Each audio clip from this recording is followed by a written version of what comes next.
اور ان میں سے بعض آپ کی طرف کان لگاتے ہیں، حتیٰ کہ جب وہ آپ کے پاس سے جاتے ہیں تو ان سے جنہیں علم عطا کیا گیا کہتے ہیں اس نے ابھی ابھی کیا کہا تھا، یہی لوگ ہیں جن کے دلوں پر اللہ تعالیٰ نے مہر لگا دی ہے اور وہ اپنی خواہشات کے پیچھے چلے، یعنی سنتے بھی ہیں اور کہتے ہیں اچھا کیا بات ہوئی تھی۔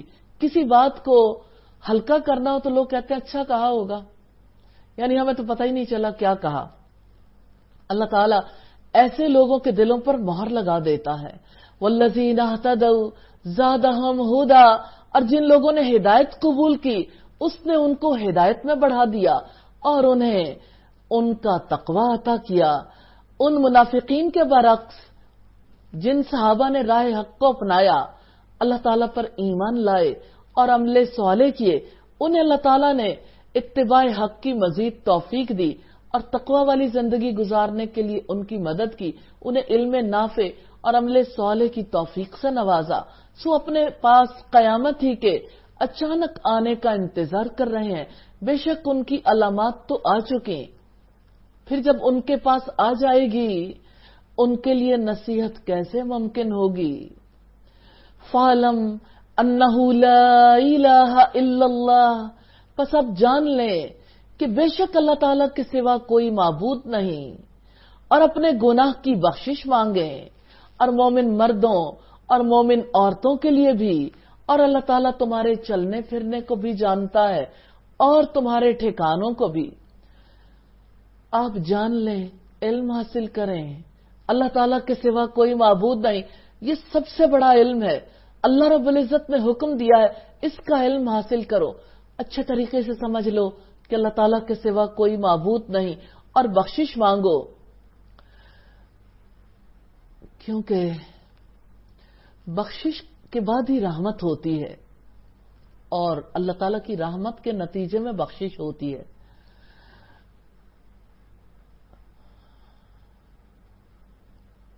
رکوع نمبر 7 ہے، اور جو لوگ ایمان لائے ہیں وہ کہتے ہیں کہ کوئی سورت کیوں نہیں نازل کر دی گئی، چنانچہ جبکہ ایک محکم سورت اتاری جاتی ہے اور اس میں جنگ کا ذکر کیا جاتا ہے، آپ دیکھتے ہیں ان لوگوں کو جن کے دلوں میں بیماری ہے، وہ آپ کی طرف دیکھتے ہیں ایسے شخص کی طرح دیکھنا جس پر موت سے غشی ڈال دی گئی ہو، بس ان کے لیے بہت بہتر ہے۔ تو جب تک اللہ تعالیٰ کی طرف سے ایسے احکامات آتے رہے، نماز قائم کریں، زکوٰۃ دیں، تزکیہ کریں، مکہ میں جہاد کا حکم تو نہیں دیا گیا، تو مسلمانوں کی ایسی کیفیت تھی کہ وہ چاہتے تھے کہ جہاد کا حکم آئے، اور جب ایک محکم صورت جہاد کے بارے میں نازل کر دی گئی تو اللہ رب العزت نے فرمایا ایسے لگتا ہے موت کی غشی آ گئی ہو۔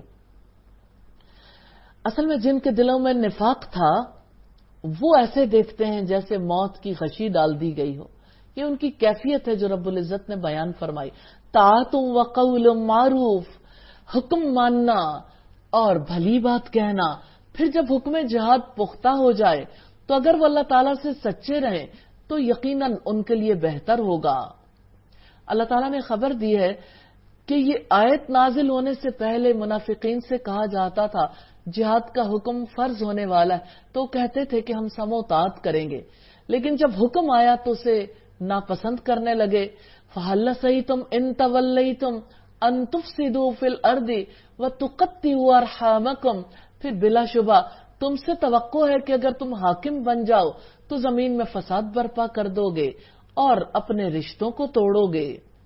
اولئک الذین لعنہم اللہ فاصمہم واعمی ابصارہم، یہی لوگ ہیں جن پر اللہ تعالیٰ نے لعنت بھیجی ہے، پس انہیں بہرا کر دیا اور ان کی آنکھوں کو اندھا کر دیا۔ جنہوں نے زمین میں فساد پھیلایا، قطع رحمی کی، اللہ تعالیٰ نے انہیں اپنی رحمت سے دور کر دیا، وہ اللہ تعالیٰ کی ناراضی کے زیادہ قریب ہو گئے۔ افلا یتدبرون القرآن ام علی قلوب اقفالها، تو کیا وہ لوگ قرآن میں غور و فکر نہیں کرتے یا کچھ ان کے دلوں پر تالے ہیں، یعنی دل کی بصیرت کے ساتھ قرآن حکیم میں غور و فکر کیوں نہیں کرتے۔ یقیناً جو لوگ اپنی پشتوں پر پھر گئے اس کے بعد کہ ان کے لیے ہدایت واضح ہو گئی، ان کے لیے شیطان نے ان کا عمل خوشنما بنا دیا اور ان کے لیے مہلت لمبی بتائی۔ سیدنا قتادہ سے اللہ تعالیٰ کے اس فرمان کے بارے میں مروی ہے کہ ان سے مراد اللہ کے دشمن اہل کتاب یہود و نصارہ ہیں، جو محمد صلی اللہ علیہ وسلم کی بعثت سے آپ کے صحابہ سے واقف تھے، اس کے باوجود آپ کی نبوت کا انکار کرتے رہے۔ یہ جامع البیان کی روایت ہے۔ یہ اس وجہ سے کہ بے شک انہوں نے ان لوگوں سے کہا جنہوں نے اس چیز کو ناپسند کیا جو اللہ تعالیٰ نے نازل کی، کہ بعض معاملات میں ہم جلد ہی تمہاری اطاعت کریں گے اور اللہ تعالیٰ ان کے رازوں کو جانتا ہے۔ تو کیا ہوگا جب فرشتے ان کی ارواح قبض کریں گے؟ ان کے چہروں اور ان کی کمروں پر ماریں گے۔ یہ اس وجہ سے کہ یقیناً انہوں نے اس کی پیروی کی جس نے اللہ تعالیٰ کو ناراض کر دیا، اور انہوں نے بھی اس کی رضا کو برا جانا، تو اللہ تعالیٰ نے ان کے اعمال ضائع کر دیے، یعنی دکھاوے کے اعمال کو، منافقانہ اعمال کو اللہ تعالیٰ نے ضائع کر دیا۔ رکوع نمبر 8 ہے، ام حسب الذین فی قلوبہم مرض ان لن یخرج اللہ اضغانہم، یا ان لوگوں نے جن کے دلوں میں بیماری ہے یہ خیال کیا ہے کہ اللہ تعالیٰ ان کے کینوں کو ہرگز باہر نہیں نکالے گا، یعنی منافقوں کے دلوں کے اندر اہل اسلام کے بارے میں جو کینہ، حسد اور بغض ہے، ان کے دل جس نفرت میں کھولتے رہتے ہیں، کیا وہ سمجھتے ہیں کہ اللہ تعالیٰ اسے باہر نہیں لے کر آئے گا؟ اور اگر ہم چاہیں تو ضرور آپ کو وہ سب دکھا دیں، پھر ان کے چہرے کی علامات سے آپ انہیں ضرور پہچان لیتے، اور آپ انہی کے انداز کلام سے ضرور انہیں پہچان جائیں گے، اور اللہ تعالیٰ تمہارے سب اعمال کو جانتا ہے۔ وَلَنَبْلُوَنَّكُمْ حَتَّى نَعْلَمَ الْمُجَاهِدِينَ مِنْكُمْ وَالصَّابِرِينَ، اور ہم تمہیں لازماً آزمائیں گے یہاں تک کہ ہم تم میں سے جہاد کرنے والوں اور صبر کرنے والوں کو جان لیں اور تمہارے احوال کو جانچ لیں۔ یقیناً جن لوگوں نے کفر کیا اور اللہ تعالیٰ کے راستے سے روکا اور رسول کی مخالفت کی، اس کے بعد کہ ہدایت ان پر واضح ہو چکی تھی، وہ اللہ تعالیٰ کا ہرگز کچھ بھی نقصان نہیں کریں گے، اور جلد ہی اللہ تعالیٰ ان کے اعمال کو ضائع کر دے گا۔ اے لوگوں جو ایمان لائے ہو، اللہ تعالیٰ کی اطاعت کرو، یعنی اخلاص کے ساتھ اس کی فرما برداری کرو، اور رسول کی اطاعت کرو، یعنی رسول اللہ کی مکمل پیروی کرو، اور اپنے اعمال کو ضائع نہ کرو۔ یقیناً جن لوگوں نے کفر کیا اور اللہ تعالیٰ کی راہ سے روکا، پھر اس حال میں مر گئے کہ وہ کافر ہی تھے، اللہ تعالیٰ ان کو ہرگز نہیں بخشے گا۔ آیت کریمہ کا مفہوم مخالف یہ ہے کہ اگر وہ اپنی موت سے پہلے توبہ کر لیں تو اللہ تعالیٰ انہیں بخش دے گا۔ چنانچہ تم کمزور نہ بنو اور نہ تم صلح کی طرف بلاؤ، اور تم ہی سب سے بلند ہو، اور اللہ تعالیٰ تمہارے ساتھ ہے، اور وہ ہرگز تمہارے اعمال میں کمی نہیں کرے گا۔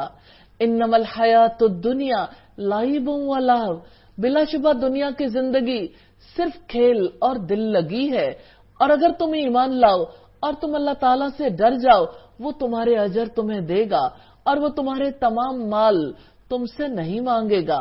اللہ تعالیٰ نے جہاد کے حکم اور دشمنان اسلام سے صلح جوئی اور آمنے سامنے ہو کر ان سے مقابلہ کرنے میں کمزوری اور بزدلی دکھانے سے منع کرنے کے بعد، جان و مال کے ساتھ جہاد کرنے پر، انفاق سبیل اللہ پر، اہل ایمان کی آنکھوں میں دنیا کی بے ثباتی پر ایمان اور تقوی کی ترغیب دلائی ہے۔ اگر وہ تم سے تمہارا سارا مال مانگے اور اصرار کے ساتھ مانگے، آپ کیا کریں گے؟ اللہ تعالیٰ کہتے ہیں تبخلو، تو تم بخل کرنے لگ جاؤ گے، اور وہ تمہارے دلوں کے کینوں کو باہر نکال دے گا، یعنی بدنیتی ظاہر ہو جائے گی۔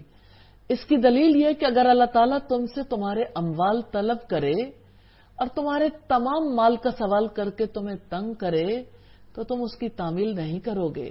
ہان تم ہاؤلائی تدعون لتنفقوا فی سبیل اللہ، سنو تم وہ لوگ ہو کہ تمہیں بلایا جاتا ہے تاکہ تم اللہ تعالیٰ کی راہ میں خرچ کرو، تو تم میں سے بعض لوگ بخل کرتے ہیں، اور جو بخل کرتا ہے بس وہ اپنے آپ ہی سے بخل کرتا ہے، اور اللہ تعالیٰ غنی ہے اور تم محتاج ہو، اور اگر تم منہ موڑوگے تو وہ تمہارے علاوہ کسی دوسری قوم کو بدل لائے گا، پھر وہ تم جیسے نہ ہوں گے۔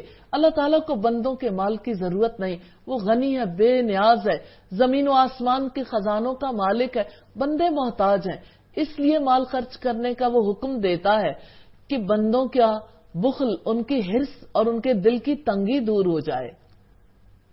الحمدللہ سورہ محمد مکمل ہوئی۔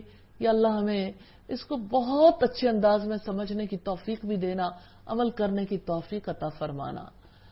اللہ کے پاک نام سے سورہ الفتح کا آغاز کرتے ہیں۔ سورہ الفتح مدنی سورت ہے، اس میں 29 آیات اور 4 رکوع ہیں۔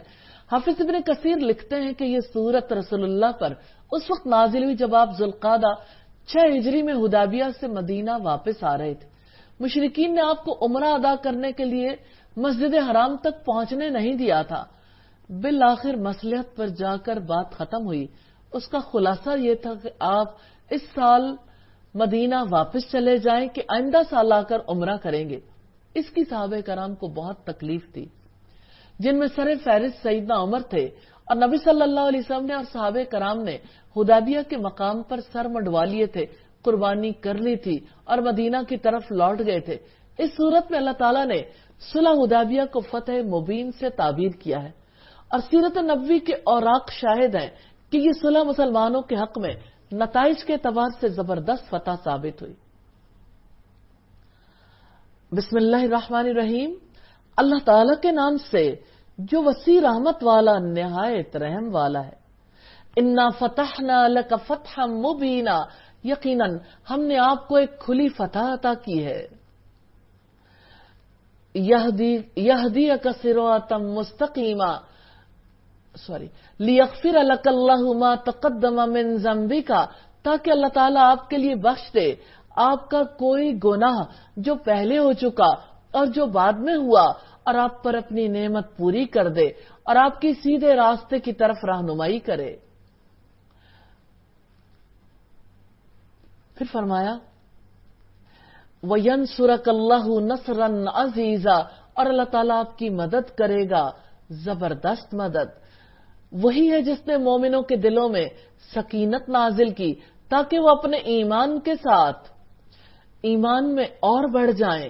وَلِلَّهِ جُنُودُ السَّمَاوَاتِ وَالْأَرْضِ، اور اللہ تعالیٰ کے ہیں آسمانوں اور زمین کے لشکر، اور اللہ تعالیٰ ہمیشہ سے سب کچھ جاننے والا، کمال حکمت والا ہے۔ صلح حدیبیہ میں صلح کی شرطوں کی وجہ سے صحابہ کرام کے دلوں میں بڑا اضطراب پیدا ہوا۔ پھر صحابہ کرام نے بالآخر یہ بات سوچی کہ نبی کی بات تو غلط نہیں ہو سکتی۔ جب صحابہ نے آپ کی بات مان لی تو رب العزت نے احسان فرمایا، ان کے دلوں میں سکون، اطمینان، رحمت اور وقار نازل فرمایا تاکہ وہ اپنے ایمان میں بڑھ جائیں۔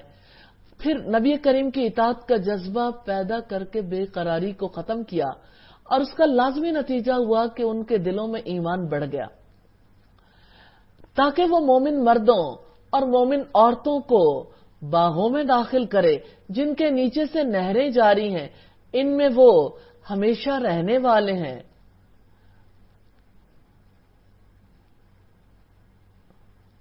وَيُكَفِّرَ عَنْهُمْ سَيِّئَاتِهِمْ، اور تاکہ ان کی برائیاں ان سے دور کر دے، اور ہمیشہ سے ہی اللہ تعالیٰ کے نزدیک بہت بڑی کامیابی ہے۔ جہاد کو فرض کرنے کی ایک مصلحت ہے کہ اہل ایمان کو جنت کی بہاریں اور باغات مل جاتے ہیں جن کے نیچے سے نہریں بہتی ہیں، جہاں وہ ہمیشہ رہیں گے۔ جہاد کی ایک مصلحت یہ بھی ہے کہ مشرکوں اور منافقوں کا عذاب ملے۔ فرمایا وَيُعَذِّبَ الْمُنَافِقِينَ وَالْمُنَافِقَاتِ، اور تاکہ اللہ تعالیٰ ان منافق مردوں اور منافق عورتوں اور مشرک مردوں اور مشرک عورتوں کو عذاب دے جو اللہ تعالیٰ کے بارے میں گمان رکھنے والے ہیں۔ برا گمان، برائی کا چکر دراصل انہی پر ہے۔ ان پر اللہ تعالیٰ غصے ہوا اور اس نے ان پر لعنت کی اور ان کے لیے جہنم تیار کر دی ہے، اور بہت ہی برا وہ ٹھکانہ ہے۔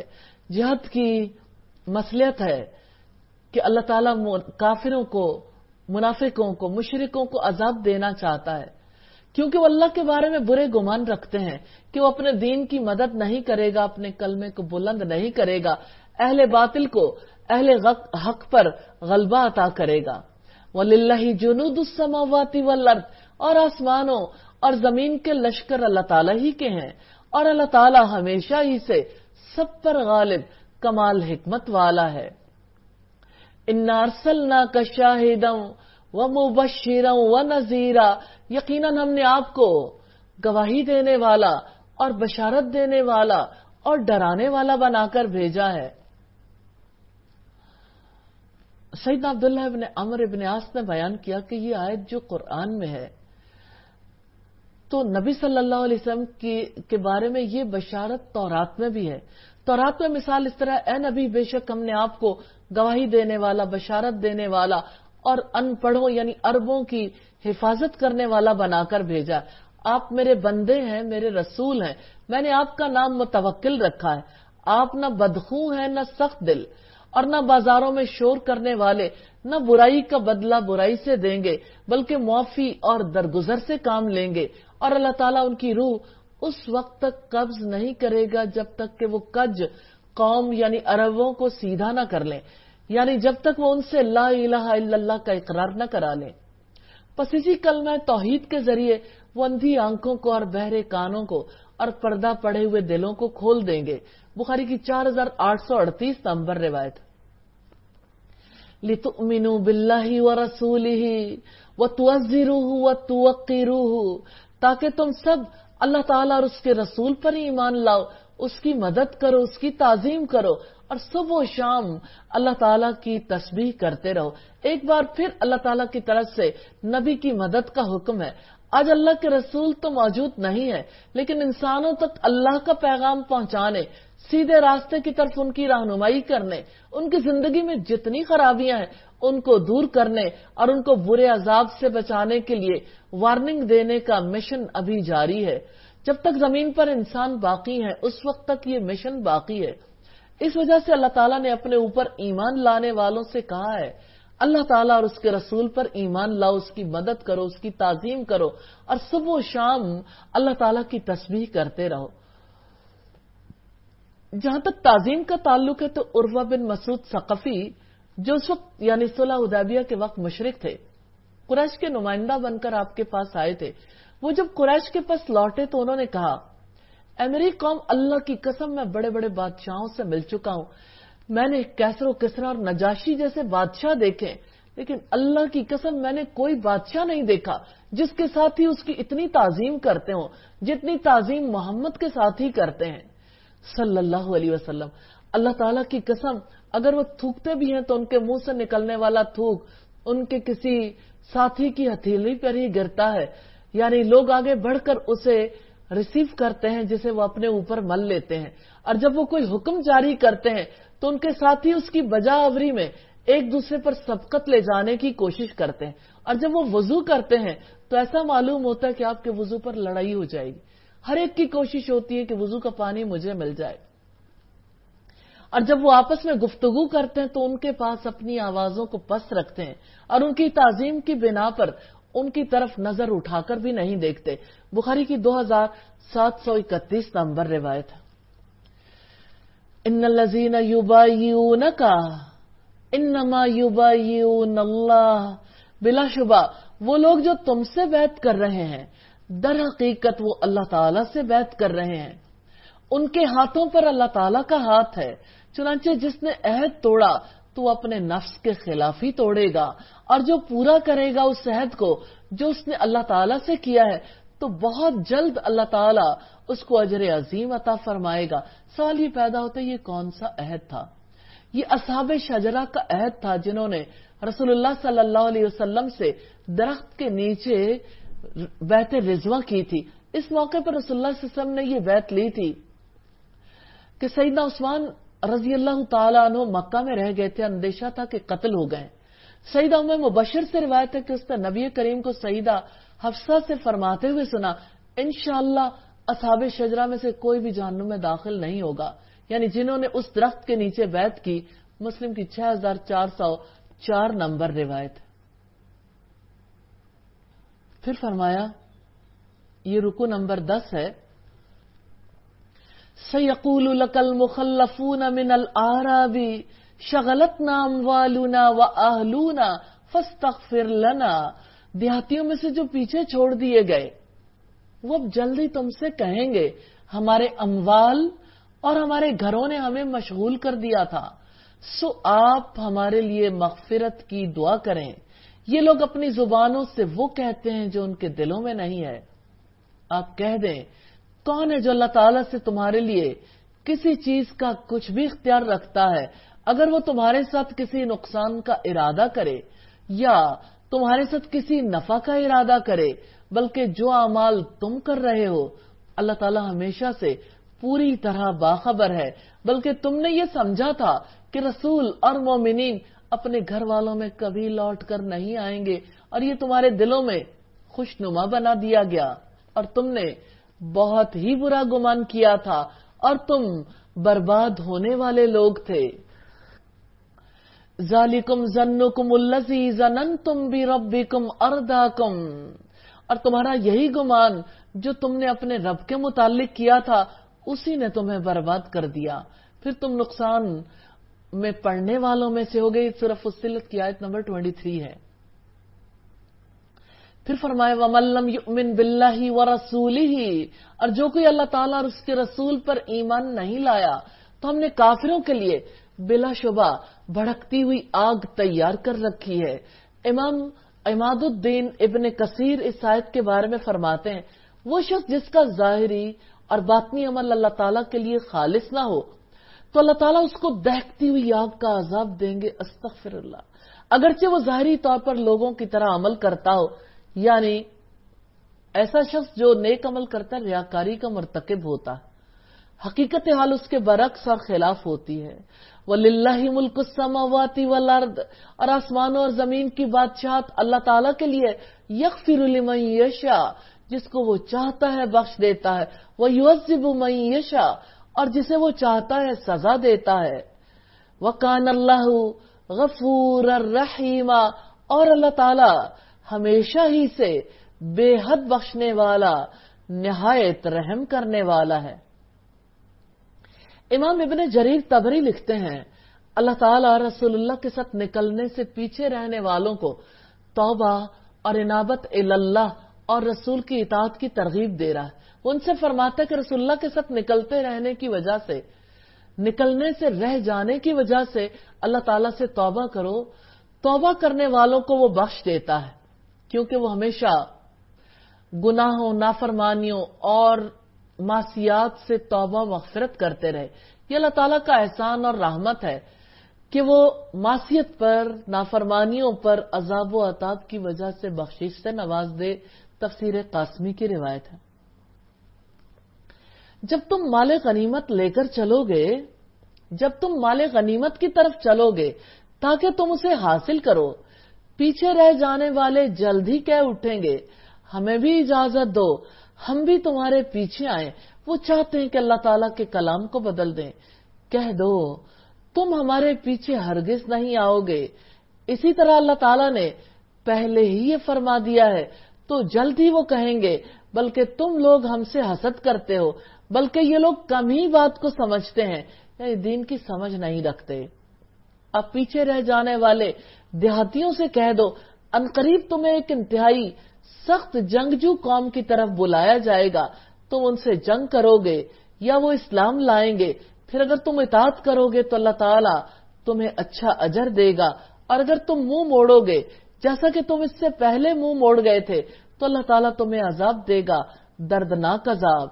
رب العزت نے نبی صلی اللہ علیہ وسلم سے فرمایا کہ آپ پیچھے رہنے والے بدوی عربوں سے کہہ دیں جو معذرتیں پیش کرتے ہیں کہ عنقریب تمہیں جہاد کے لیے بلایا جائے گا ایسی قوم سے جہاد جو سخت لڑاکا ہوگی، وہ اہل فارس اور اہل روم جیسی قومیں نہیں ہوں گی.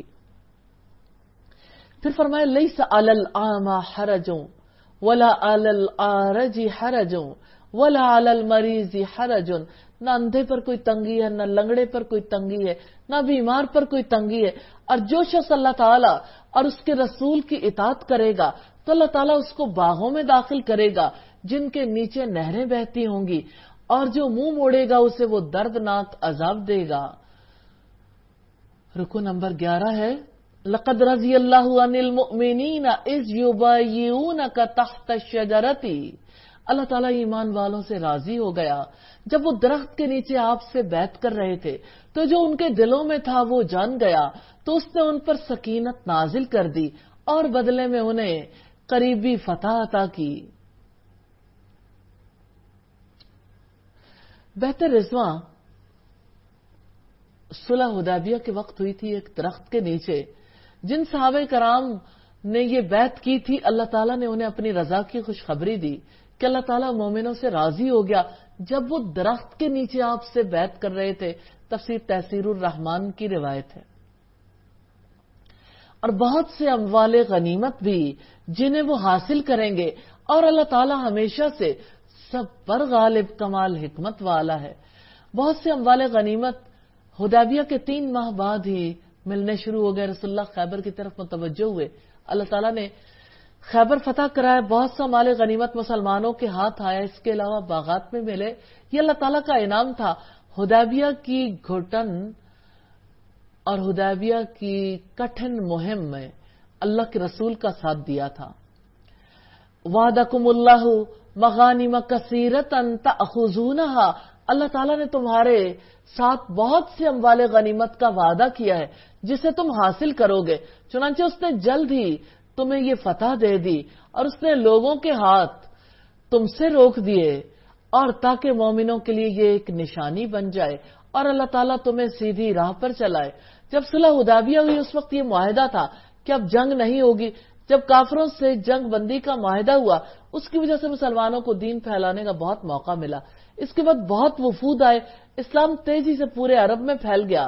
اللہ تعالیٰ نے بہت سی غنیمتیں اور فتوحات عطا کی، یہودیوں کے قلعے فتح ہوئے، بہت سا مال مسلمانوں کو ملا، اور اسلام ایک قوت کی صورت میں ابھر آیا۔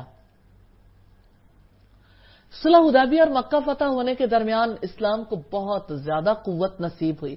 وَأُخْرَىٰ لَمْ تَقْدِرُوا عَلَيْهَا قَدْ أَحَاطَ اللَّهُ بِهَا، اور کئی اور غنیمتیں بھی جس پر ابھی تک تم قادر نہیں ہوئے، حالانکہ اللہ تعالیٰ نے یقیناً ان کو گھیر رکھا ہے، اور ہمیشہ سے اللہ تعالیٰ ہر چیز پر پوری قدرت رکھنے والا ہے۔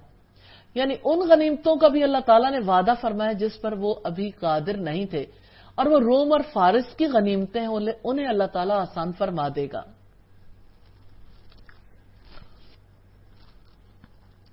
اور اگر تم سے لڑتے جنہوں نے کفر کیا تو ضرور وہ پیٹھیں پھیر جاتے، پھر کوئی حامی اور مددگار نہ پاتے۔ رب العزت نے ایمان والوں کو خوشخبری دی ہے کہ مشرک اگر مقابلے پر آئیں گے اللہ تعالیٰ مسلمانوں کی مدد کرے گا، کافر بدحواس ہو کر بھاگیں گے، شکست کھائیں گے۔ سنت اللہ التی قد خلت من قبل، اللہ تعالیٰ کا طریقہ ہے جو پہلے سے ہی گزر چکا۔ وَلَن تَجِدَ لِسُنَّتِ اللَّهِ تَبْدِيلًا، اور آپ اللہ تعالیٰ کے طریقے میں ہرگز تبدیلی نہیں پاؤ گے، کیونکہ اللہ تعالیٰ قادر ہے، اس کی قدرت ہے، اس کے طریقہ کار کو کوئی بدل نہیں سکتا۔ اور وہی ہے جس نے مکہ کی وادی میں ان کے ہاتھ تم سے، تمہارے ہاتھ ان سے روک دیے، اس کے بعد کہ وہ تمہیں ان پر فتح عطا کر چکا تھا، اور ہمیشہ سے اللہ تعالیٰ خوب دیکھنے والا ہے جو تم عمل کرتے ہو۔ وہی لوگ ہیں جنہوں نے کفر کیا اور تمہیں مسجد حرام سے روک دیا، اور قربانی کے جانوروں کو جو اس سے روکے ہوئے تھے کہ وہ اپنی قربان گاہ پر پہنچے۔ اور اگر کچھ مومن مرد اور کچھ مومن عورتیں مکہ میں موجود نہ ہوتے جنہیں تم نہیں جانتے، یہ کہ تم بے خبری میں ہی انہیں کچل ڈالو گے، تو ان کی وجہ سے بے خبری میں تمہیں تکلیف پہنچتی، تاکہ اللہ تعالیٰ اپنی رحمت میں جس کو چاہے داخل کر دے۔ اور اگر وہ الگ الگ ہوتے تو ان میں سے جن لوگوں نے کفر کیا ہم ان کو لازماً دردناک عذاب دیتے۔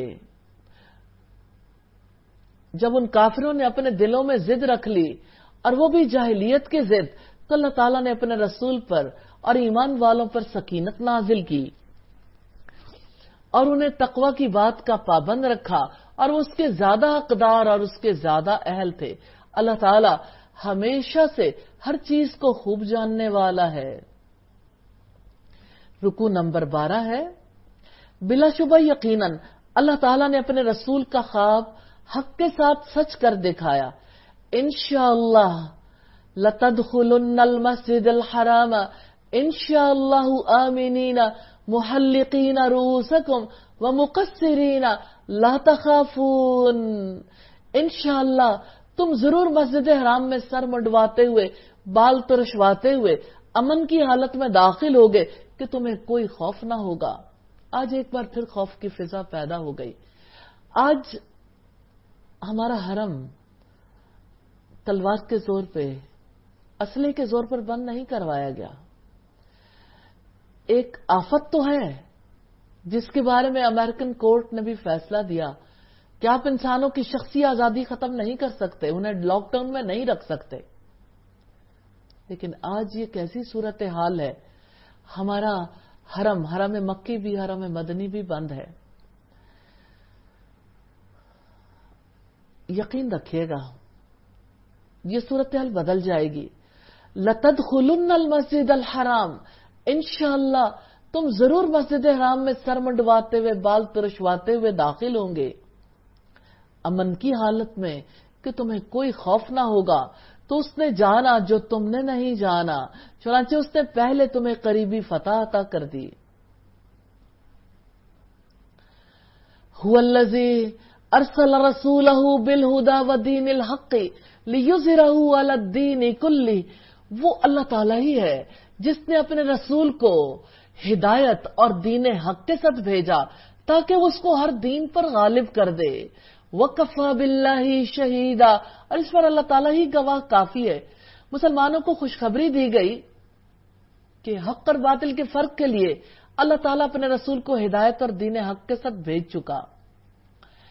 ابن جریر طبری نے اس آیت کی تفسیر میں لکھا ہے لِيُظْهِرَهُ عَلَى الدِّينِ كُلِّهِ, کہ جب سیدنا عیسیٰ علیہ السلام آسمان سے نازل ہوں گے, دجال کو قتل کریں گے تو ادیان سارے ادیان باطل ہو جائیں گے, ہر طرف اسلام کا غلبہ ہو جائے گا. پھر فرمایا محمد الرسول اللہ, محمد اللہ کا رسول ہے. والذین معہ اشداء علی الکفار رحماء بینہم, جو لوگ اس کے ساتھ ہیں وہ کفار پر سخت, آپس میں نہایت رحم دل. ہو حلقہ یاراں تو بریشم کی طرح نرم, رزم حق و باطل ہو تو فولاد ہے مومن. رحماء بینہم, آپس میں نہایت رحم دل ہیں. تراہم, آپ انہیں دیکھو گے, کہاں دیکھنا ہے, رکان سجداً یبتغون فضلا من اللہ ورضوانا, اس حال میں کہ وہ رکوع کرنے والے, سجدہ کرنے والے ہیں, اللہ تعالیٰ کے فضل اور رضا کو ڈھونڈتے ہیں. سجدوں کے اثرات سے ان کے چہروں میں ان کی شناخت ہے. ان کی یہ مثال تورات میں ہے اور انجیل میں ان کی مثال ایک کھیتی جیسی ہے جس نے اپنی کونپل نکالی, پھر اس نے اس کو مضبوط کیا, پھر وہ موٹی ہو گئی, پھر اپنے تنے پر سیدھی کھڑی ہو گئی. کسانوں کو وہ خوش کرتی ہے تاکہ ان کی وجہ سے کافروں کو غصہ دلائے. اللہ تعالیٰ نے ان لوگوں سے جو ایمان لائے اور ان میں سے جنہوں نے نیک عمل کیے مغفرت اور بڑے اجر کا وعدہ کیا ہے.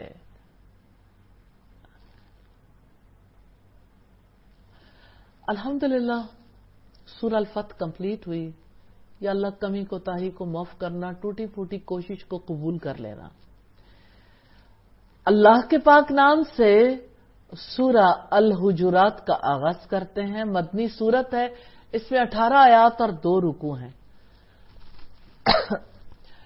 آیت کا نام آیت نمبر 4 سے ماخوذ ہے. مہاجمی فرماتے ہیں سورت کا نام حجرات ایسے رکھا گیا, حجرات, کیونکہ اس کی آیات مبارکہ ایسے انسان کی انسانیت کی نفی کرتی ہے جو نبی صلی اللہ علیہ وسلم کی تکریم نہیں کرتا, اور آپ کی تکریم کرنا قرآن مجید کے بڑے بڑے مقاصد میں سے ہے. اس سورت کو سورہ الاخلاق والآداب بھی کہا گیا کیونکہ اس میں اسلامی معاشرے کے آداب ہیں اور اس کی تنظیمی کیفیت کی رہنمائی موجود ہے. یہ سورت فضائل اعمال اور مکارم اخلاق کی ترغیب دیتی ہے.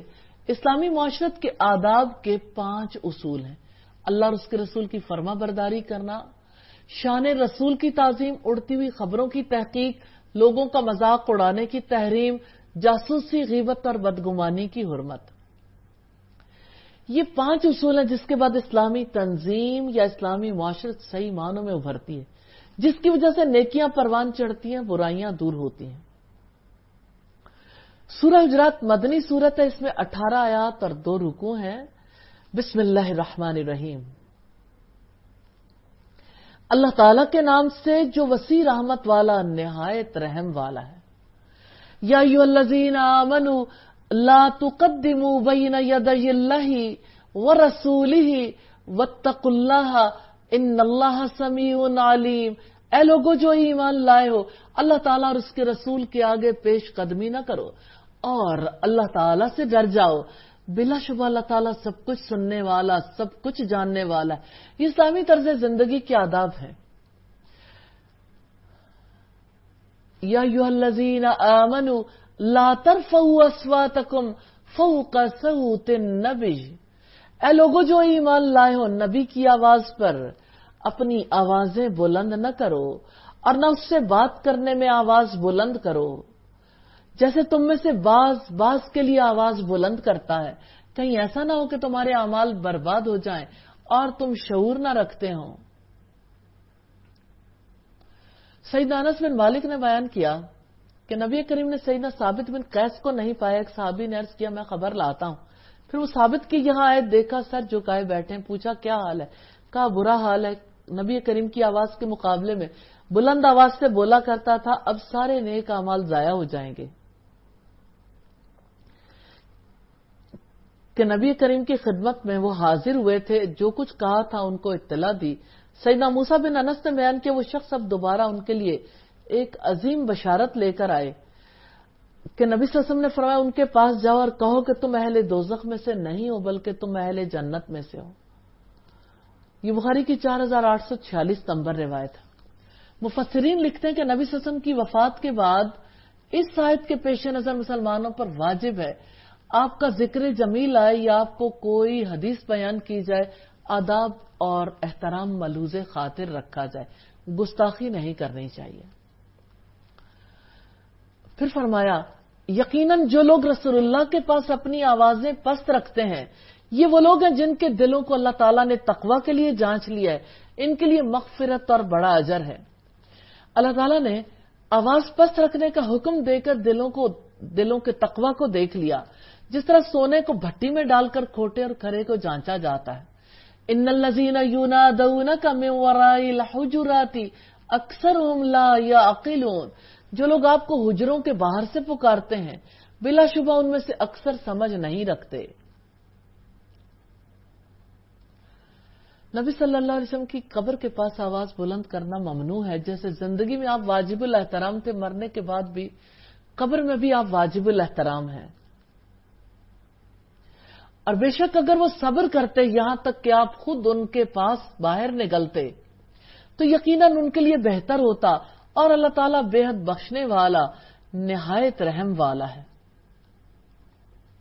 اے لوگو جو ایمان لائے ہو، اگر کوئی فاسق تمہارے پاس کوئی خبر لے کر آئے تو تحقیق کر لیا کرو کہ کہیں تم کسی گروہ کو لا علمی سے نقصان نہ پہنچا دو، پھر جو کچھ تم نے کیا ہو اس پر پشیمان ہو جاؤ۔ یہ بھی ان آداب میں شامل ہیں جن پر عقل مند لوگ عمل پیرا ہیں۔ وَاعْلَمُوا أَنَّ فِيكُمْ رَسُولَ اللَّهِ لَوْ يُطِيعُكُمْ فِي كَثِيرٍ مِّنَ الْأَمْرِ لَعَنِتُّمْ وَلَكِنَّ اللَّهَ حَبَّبَ إِلَيْكُمُ الْإِيمَانَ وَزَيَّنَهُ فِي قُلُوبِكُمْ وَكَرَّهَ إِلَيْكُمُ الْكُفْرَ وَالْفُسُوقَ وَالْعِصْيَانَ أُولَئِكَ هُمُ الرَّاشِدُونَ۔ اور جان لو یقیناً تم میں اللہ کا رسول ہوں، اگر وہ بہت سے کاموں میں تمہاری بات مان لیا کرے تو تم مشکل میں پڑ جاؤ، لیکن اللہ تعالیٰ نے ایمان کو تمہارا محبوب بنا دیا اور اسے تمہارے دلوں میں زینت دی ہے۔ یہ اس کا احسان ہے، اس نے کفر، گناہ اور نافرمانی کو تمہارے لیے ناپسندیدہ بنایا۔ یہی لوگ ہیں جو ہدایت پانے والے ہیں۔ تو اللہ تعالیٰ کا احسان ہے جو دلوں میں ایمان کو راسخ کرتا ہے۔